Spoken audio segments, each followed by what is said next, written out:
Hoje vamos numa história de vingança, mas contada de um jeito que faz o jogador sentir na pele o preço de se vingar. Um jogo onde morrer faz parte da experiência, onde a narrativa explica a gameplay. E que gameplay foda, meus amigos. Apresento a vocês Sifu. Sifu é um jogo indie, mas viciante de um jeito que me fez esquecer qualquer AAA que lançou nesse ano. O jogo começa meio sem explicar o que está acontecendo, só nos joga na pele de um personagem ainda desconhecido. Sem tutorial algum, começamos a avançar. Detalhe que eu tô falando não como crítica, até porque nada pior que um jogo que comece com um tutorial ensinando a fazer o óbvio. E sim, Eloy, essa foi uma indireta para você. Logo de início eu já fico maravilhado com a fluidez do combate. Cada golpe que eu aplicava eu sentia o peso dele. No Sifu tem um dos combates mais bem feitos já criado, mas vocês não viram nada ainda. No decorrer da campanha esse combate vai ficando cada vez mais viciante. Mas o que vicia mais não é nem o combate em si, e sim o sistema de morrer e voltar mais velho.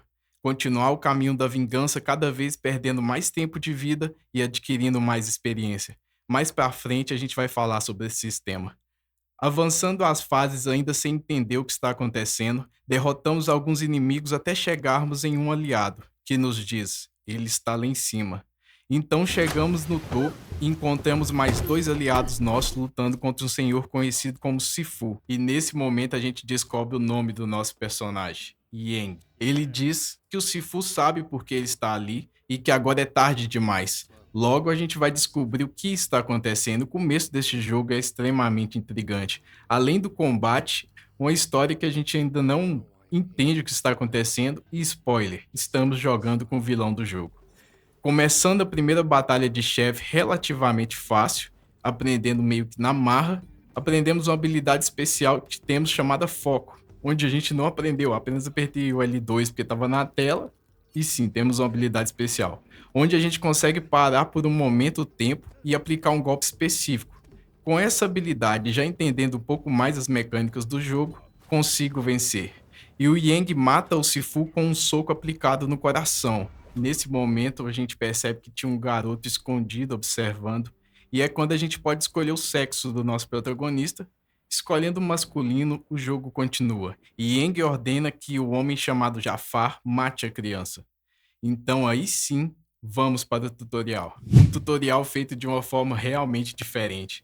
A gente começa a lutar com 5 mini-chefes, cada um deles remetendo aos 5 alvos que vamos encontrar.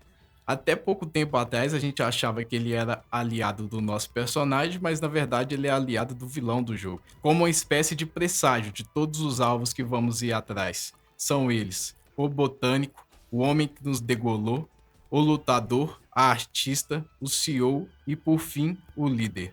Aquele que ordenou a nossa morte e matou o nosso pai. Agora, se você não está entendendo nada, não se preocupe. A gente vai entender tudo o que está acontecendo no decorrer da história. Mas já adiantando um pouco para vocês não ficar perdidos, parece que o nosso protagonista carrega uma espécie de amuleto, herdado pelo pai, que é capaz de fazer alguém voltar à vida quando morre. Só que, como tudo na vida cobra um preço, cada vez que o amuleto é usado, o usuário volta mais velho. E esse amuleto vai ser muito útil na nossa vingança. Aqui eu já posso explicar como funcionam as habilidades. Temos uma imensa árvore de habilidade. Elas funcionam da seguinte forma: com o XP ganho nas missões, você pode liberar elas, porém se você morre, perde todo o conhecimento e tem que liberar de novo. Mas se ir melhorando a mesma habilidade, ela se torna permanente. E por que isso é tão importante, você me pergunta? Porque a maioria delas só podemos aprender até certa idade. Depois somos incapazes de liberar. E essa mecânica torna o jogo muito, mas muito único. Na nossa primeira missão, vamos a um lugar chamado Os Cortiços. De cara eu já fico impressionado com o tanto que esse jogo é bonito. Cada detalhe de cenário, nenhum lugar que você vai parece simples. O mapa tem um cenário meio suburbano, meio sujo.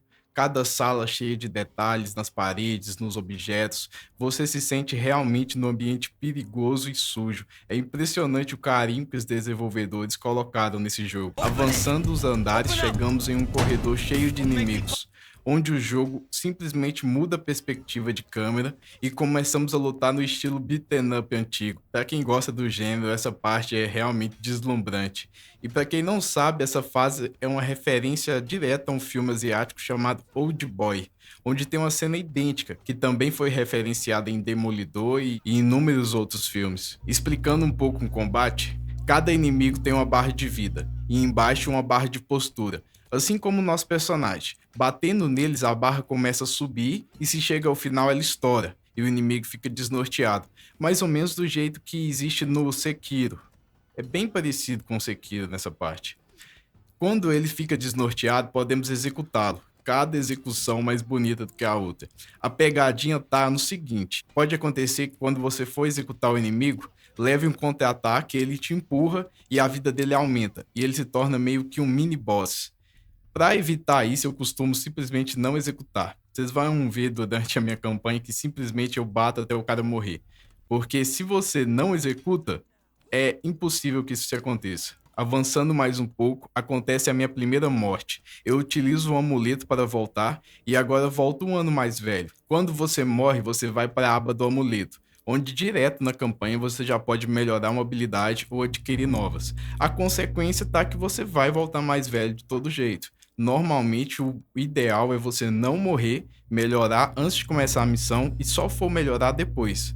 Mas eu prossigo mesmo tendo morrido pela primeira vez porque tenho que sentir a mecânica do jogo, né? Eu não posso começar já estressando e toda vez que morro eu volto. Eu vou terminar a missão seco, sem começar de novo, para ver com quantos anos a gente chega no final. Avançando mais um pouco, chegamos na primeira variação de inimigo. Um grandão clássico desse estilo de jogo. Lento, mas muito forte e com mais vida. E é aí que somos apresentados a mecânica de se esquivar, que vai ser muito útil mais para frente, principalmente no segundo chefe. E digo por experiência própria, se você não dominar a esquiva, vai chegar na fase 3 com 70 anos. E isso é um fato, porque eu cheguei com 72 na primeira vez que eu comecei a jogar isso aqui. Ao derrotá-lo, descubro que todo o dinheiro espalhado no chão é dinheiro de drogas e que estou em um imenso laboratório de narcos, comandado pelo próprio Botânico. Essa primeira fase é até tranquila de passar sem morrer. Porém, a graça desse jogo é que ele te incentiva de uma maneira quase viciante a passar sem morrer. E vocês não sabem como é frustrante você tá quase terminando a fase e morrer para um cara aleatório segurando uma barra de ferro. Simplesmente houve momentos aqui que eu fiquei quase maluco, risadas maníacas e loucura. Com 23 anos, chego aos últimos 3 seguranças do Botânico. Distraio eles com um papo furado aleatório e aproveito para pegar o grandão desprevenido.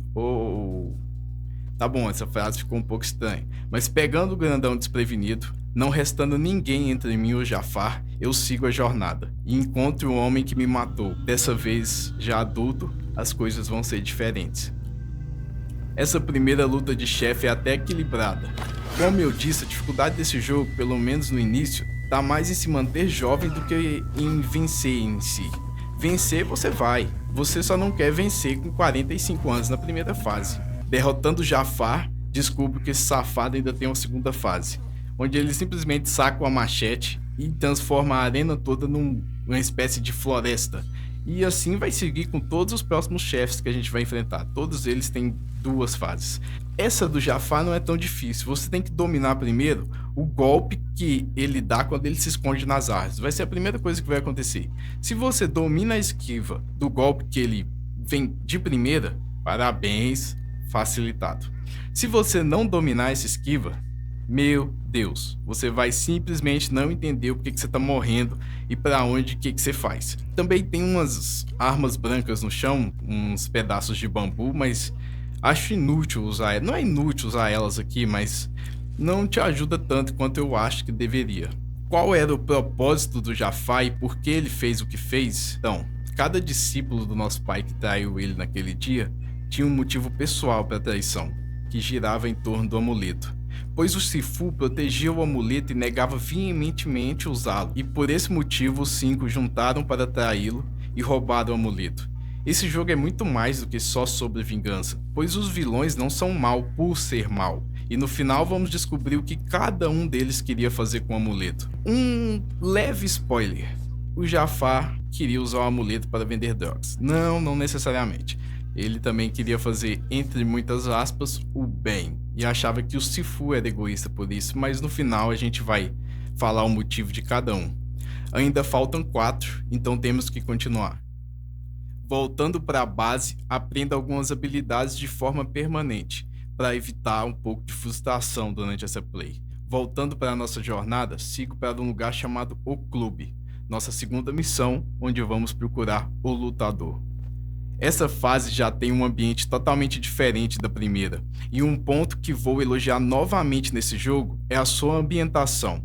Vocês vão perceber como ele não se repete, cada fase é totalmente única e, como o próprio nome diz, a segunda fase se passa numa boate com detalhes neon que deixaria o filme novo do Tron com inveja. Assim que chego, o segurança nega minha entrada e resolvo do jeito mais simples possível, Kung Fu. Quem domina Kung Fu entra em qualquer lugar. Aqui somos apresentados ao segundo inimigo do jogo, que eu apelidei de Mulher da Perna Grande. Esse inimigo consegue desviar muito mais fácil e tem um alcance ridículo. E o segredo para vencer ela é se esquivar, primeiro esperar uma brecha, se esquivar de novo e deixar ela no modo, entre aspas, stunada, para aí sim executá-la.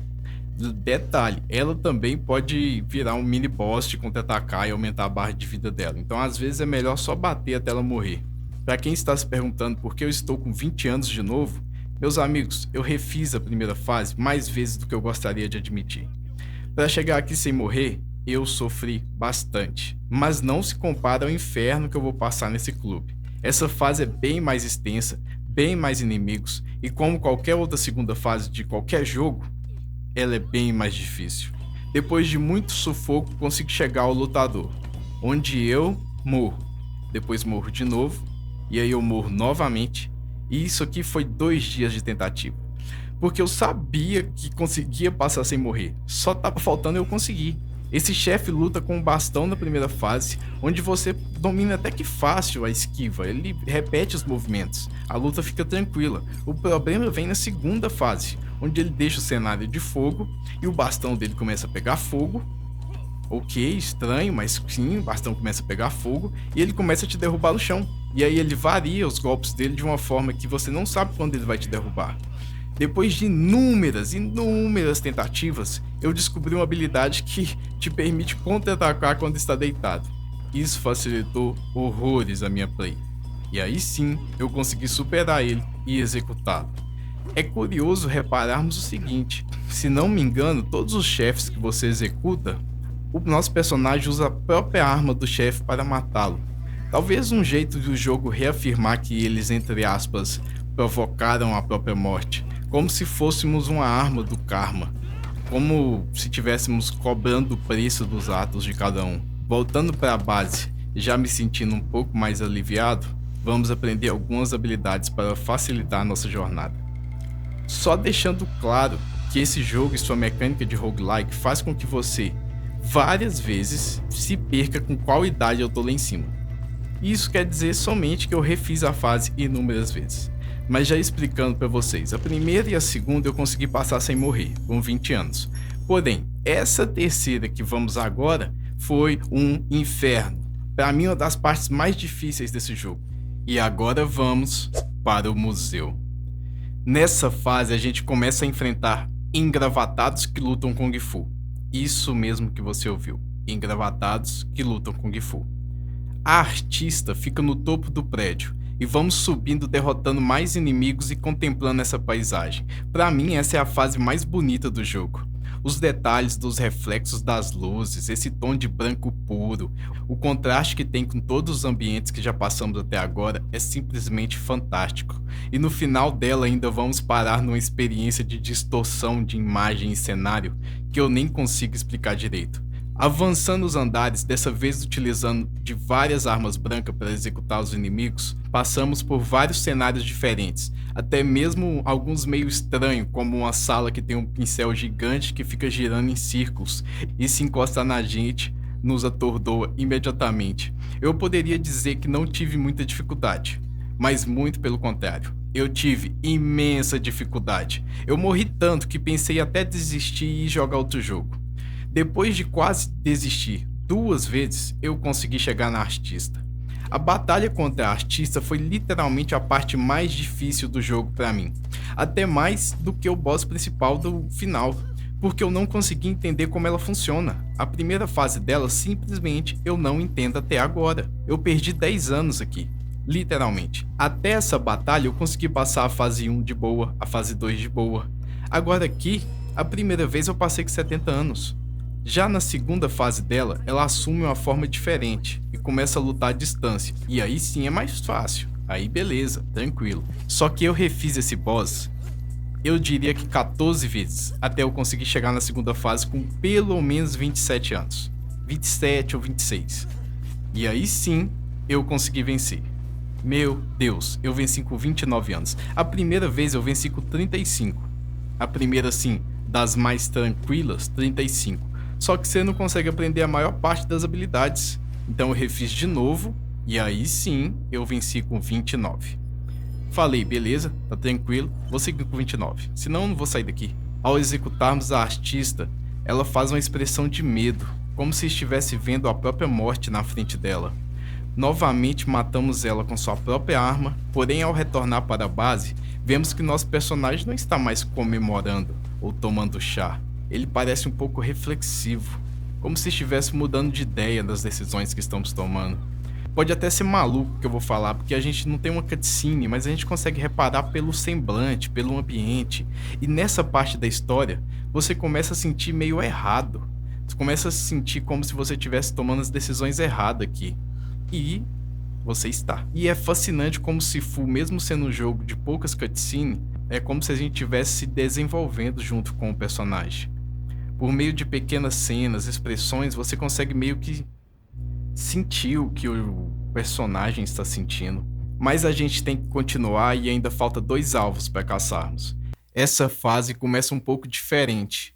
Ambientada inicialmente num prédio gigante, a recepcionista libera a nossa entrada. A ignoro completamente e uso Kung Fu para entrar. A esse nível já estou psicado de raiva e confesso que quero bater em todos que eu encontrar pela frente. Então subimos o elevador e vamos avançando e derrubando vários inimigos até chegarmos ao elevador central, onde começa a melhor parte dessa missão. É uma luta em cima de um elevador que está despencando.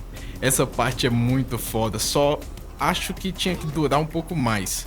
Ao vencermos todos, paramos no subsolo, e aqui eu já não gostei tanto.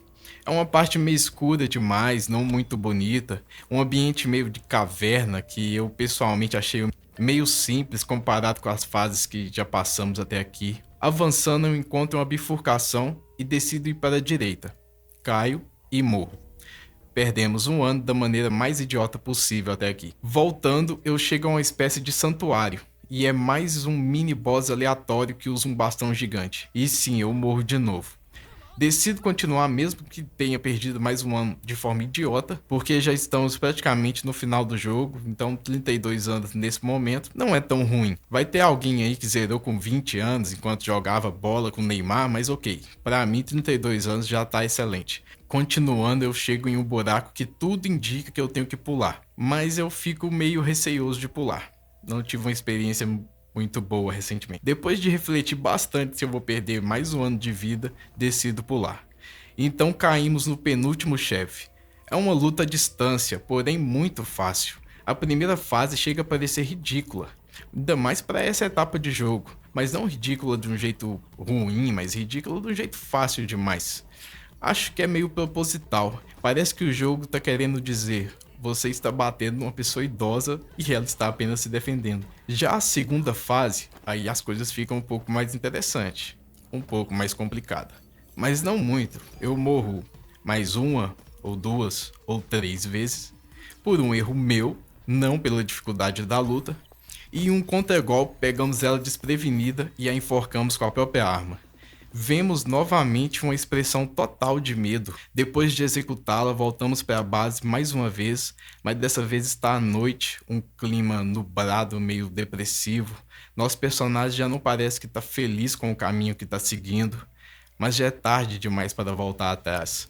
Me preparo e vou ao encontro do líder, Yang, no local chamado O Santuário. Esse mapa tem uma dinâmica diferente. Parece uma espécie de spa ou retiro espiritual, e a gente não é atacado de primeira pelos inimigos, somos atacados de segunda pelos inimigos. Porque a cada lugar que entramos, eles falam algo como: você não pode entrar aqui, ou você não deveria estar entrando nessa área. E aí nos atacam. Eu gostei desse mapa porque ele vai contra o que a gente espera de um final de jogo. O Yang não chamou todos os capangas e se trancou no esconderijo. Na verdade, ele tá muito de boa. Está nos esperando e parece que está convicto que vai ganhar. Inclusive, essa fase é bem simples até chegar no Yang. Podemos ir direto a ele ou circular pelo mapa. Eu te aconselho não ir direto ao Yang e circular o mapa, porque a gente consegue pegar mais 2 totens de habilidade e eles vão ser extremamente úteis para o final do jogo. Chegando ao Yang, ele faz um monólogo sobre o que o nosso protagonista faria para salvar quem ele ama, se ele não quebraria todos os limites, ao mesmo tempo que ele esmaga um pássaro e depois o revive usando a mesma habilidade que o nosso personagem tem. O jogo não nos permite usar o foco nessa batalha e começa uma luta de trocação pura de socos e contra-ataques. Depois de morrer algumas inúmeras vezes, eu não vou resetar, porque eu passei o jogo todo sofrendo para chegar nessa parte. Esse é o momento de glória, esse é o momento que eu posso gastar todas as minhas vidas. E nesse momento é muito satisfatório você morrer e simplesmente voltar. Parece que todo o jogo você estava se preparando para esse momento. É como se um amuleto estivesse com você para esse momento, o final, a decisão final, a luta final. Depois de chegar a mais ou menos 50 anos, dou um golpe de sorte. Me sobressaio e com um golpe único jogo ele para a sala ao lado. E vamos para a segunda fase. Detalhe curioso que essa segunda fase é o mesmo lugar onde lutamos lá no início do jogo contra o Mestre Sifu. Talvez assim fechando um ciclo. E antes da luta começar, o nosso protagonista fala pela primeira e única vez no jogo: me parece que é você quem está com medo. Em uma sequência de golpes consigo jogar o Yang na parede, tomo seu amuleto e o mato da mesma maneira que ele matou nosso pai. Nesse momento temos uma lembrança de quando éramos criança, olhando 2 túmulos e ouvindo a conversa de canto. Nosso pai discutindo com o Yang pelo amuleto. E antes do jogo acabar, ouvimos nosso pai falar: temos o Kung Fu, mas não temos o Wu. E aí, meus amigos, esse é o final. Não é nem ruim, é o final péssimo do jogo. O Wood seria como uma espécie de ética chinesa, um conjunto de moralidade que a gente não seguiu em nenhum chefe. E isso foi Sifu. Mas ficou claro que esse final parece incompleto, e ele de fato é. Agora vamos ao final bom do jogo. Se em todas as segundas fases de chefes você não executá-los de primeira e esperar para lutar uma terceira vez, e aí sim ir para executá-los numa terceira vez, a gente poupa eles, seguindo poupando um por um até chegarmos no Yang novamente e também poupá-lo e decidir deixar ele vivo. Ouvimos: isso é o Wood. Caímos no chão desacordado, aparecendo em um mapa totalmente diferente, meio que uma montanha. Subimos a montanha, olhamos o pôr do sol, nosso personagem parece sentir paz. Pela primeira vez, sentimos paz. Talvez o caminho do perdão proporcionou uma paz verdadeira, onde no caminho da vingança, apenas o ódio era o único sentimento, e no final o arrependimento. Com essa paz, o jogo encerra. Em uma cena secreta depois dos créditos, vemos que nosso personagem agora virou o próprio Sifu e treina seus próprios alunos. Que jogo fantástico, isso aqui é lindo, isso aqui é arte pura. É impressionante como um jogo indie com tão poucas cutscenes e uma mecânica de gameplay fantástica, mas uma história que anda meio que no background da gameplay, consegue fazer a gente reconhecer arrependimento, perdão, o valor de perdoar aquele que um dia te machucou. Agora eu vou explicar o que cada um queria fazer com o amuleto. O que o Yang queria? O Yang queria usar o amuleto para salvar sua mulher e seus filhos que estavam doentes na época, e o Sifu negou, causando meio que indiretamente a morte da família do Yang. E é por isso que no final vemos 2 túmulos. Também é por isso que o Yang juntou com outros discípulos e se revoltaram contra o Sifu. Jafar, o botânico, queria o amuleto para regenerar a natureza. Usou para criar plantas vivas e achava que o amuleto servia para criar, não para a guerra. Shen, o lutador, Queria o amuleto para ressuscitar seus alunos e criar guerreiros mais resistentes, mais fortes. Ele vê o mundo como uma arena de luta, onde só os melhores merecem viver. Kuroki, a artista, queria o amuleto para escapar de um trauma do passado e, de alguma forma, o usou para se dividir sua personalidade em duas, uma que vive no passado e outra no presente. Ela não queria mais poder, ela queria não sentir mais nada. Jin Feng, a executiva, queria controle e estabilidade. Usou o amuleto para manipular o mercado. Fria e calculista, ela manipulou pessoas e usou da influência do amuleto para se tornar mais poderosa. E o Yang, no final das contas, nunca quis poder. Não conseguiu usar o amuleto para salvar sua família e, no processo de vingança, acabou criando um que usou o amuleto de forma tão egoísta quanto aquele julgava seu pai. No fim, Sifu não é sobre vingança, é sobre até onde você iria para salvar quem ama, e o quanto estaria disposto a sacrificar da sua vida em nome da vingança. Yang é o espelho do protagonista, e durante o jogo, você vira ele ou quebra o ciclo. E essa escolha é sua. O caminho do perdão sendo claramente mais difícil que o caminho da vingança. Obrigado a quem assistiu até aqui. Esse é o primeiro vídeo que fiz na vida. Levei algumas semaninhas. E quem quiser acompanhar ou recomendar algum jogo para falarmos, é só dizer nos comentários que eu estarei de olho. Obrigado novamente e até a próxima.